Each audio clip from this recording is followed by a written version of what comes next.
Here with Reaction, the host of Michelle Malkin Investigates on CRTV, our friend Michelle Malkin. You know, Michelle, let me put up on the screen, let's put up WikiLeaks for one. Let's put up all the collusion and how it exposed them. And then, as I'm putting it up there, I want you to answer, did they not learn anything from this campaign after they were laughing at the idea of a President Trump colluding with Hillary and then losing? They seem to have learned nothing.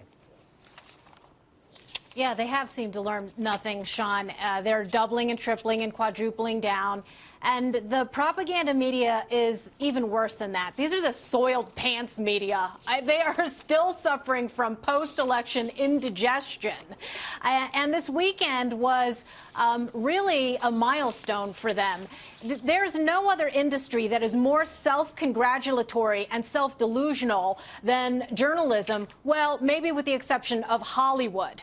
And their thin-skinned reaction to being called what they are, the enemy, tells you everything you need to know about just how agenda-driven they are. You know what they did in the echo chambers of Twitter this weekend, Sean? They spent the whole weekend tweeting about the exceptional 1% of American journalists who actually did their jobs, sacrificed their lives on the battlefield, as if this was somehow representative of all the feckless Beltway journalists who are, in practice, nothing more than political propagandists and ideological shills for the progressive left. Look at the New York Times last week. They had to reprimand a reporter that referred to, I know as a lovely woman, Melania Trump as a hooker.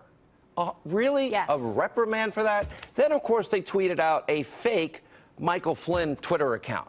Then it gets worse. Then they tweeted out a story about a photo of Trump advisor Stephen Miller and his severed head on a stake. And all of this fake news, I'll put some of the Federalist list up as you speak here.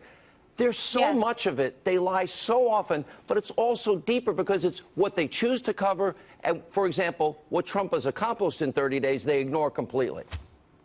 Yeah, that's right. And whether they are engaging as smear merchants against Stephen Miller or Melania Trump, or whether they are jumping on board the Hollywood nutballs who are even going after Donald and Melania's son, these people have no shame.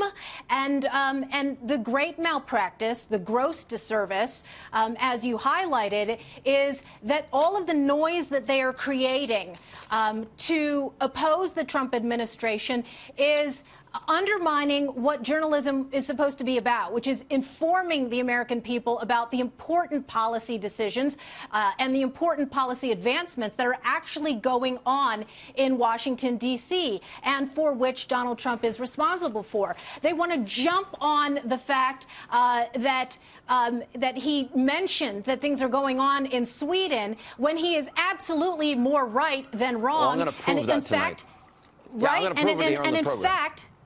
And in fact, it is the jihad-coddling American media that are the ones that have made the American people less safe by their ideological whitewashing of existential threats to America. All right. Michelle, great commentary as always. Congrats on your new TV show as well.